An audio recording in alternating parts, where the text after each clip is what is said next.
So this is going to be a little polarizing, but I'm just going to call it out anyway. I'm calling out media blogs. This can be as big as Gawker Media, all the way down to the small potatoes of people trying to build up a press blog or vlog. Now, as viewers and consumers of information, I ask that you check three different things on whatever article you're looking to share. One is the day, second is the author, and third, if you have the time, look at the relationships those particular blogs have with anyone and anything. Here's why date is important. If someone died and you're leaving no context as to why this should be relevant to anyone's lives,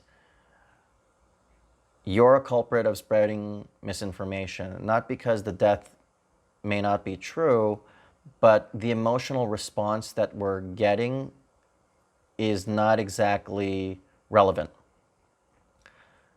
Immediate emotional response, fine, because that person just passed away and you're part of a mourning movement. But if this person passed away like years ago and you're spreading it like right now, and you're offering no context as to why you're sharing that article, you're actually affecting the way people perceive your relationship with information. And the reason why it's relevant is because it damages your relationship. Like if you're spreading information that has an emotional response, but it was a while ago, and you're not clarifying that, we're not part of a mourning movement. We're part of a nostalgia movement, which is a very different sentiment. And because you haven't really aligned that, you haven't cleaned up your process of how you perceive information, you just look like a fool. You honestly look like a fool, and you should not do that, because if you're watching this, I mean, it's most likely friends and family, but I care about you guys enough that people will acknowledge you in their mind that you're a fool, but won't tell you you're a fool.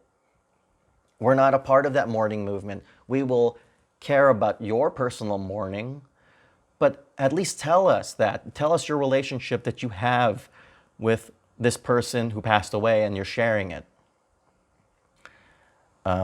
Second, author. Authors are a big deal because you don't know what their agenda is, what their ideology is, which is a big problem in the blogosphere.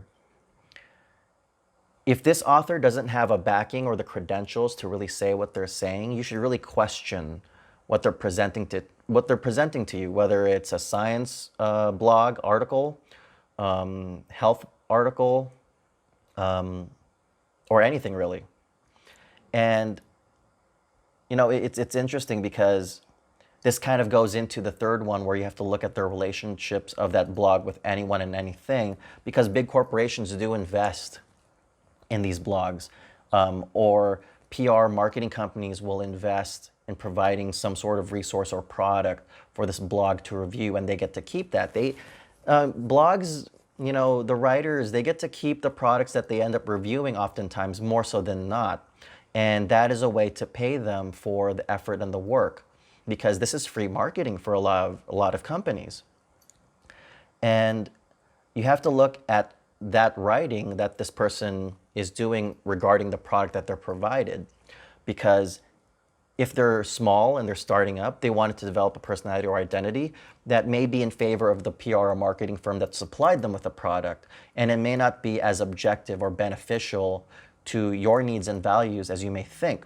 So from a user experience perspective, the industry of media and press is kind of bad. Like, it's not, it may not be genuine. Like, for instance, if you're looking for genuine, objective viewpoints, some people build a brand on being genuine and objective. Freaking AngryJoe, who reviews a lot of products and video games, he really gives people a piece of his mind, and his popularity comes from giving a really hard, objective point of view, and he presents you that value.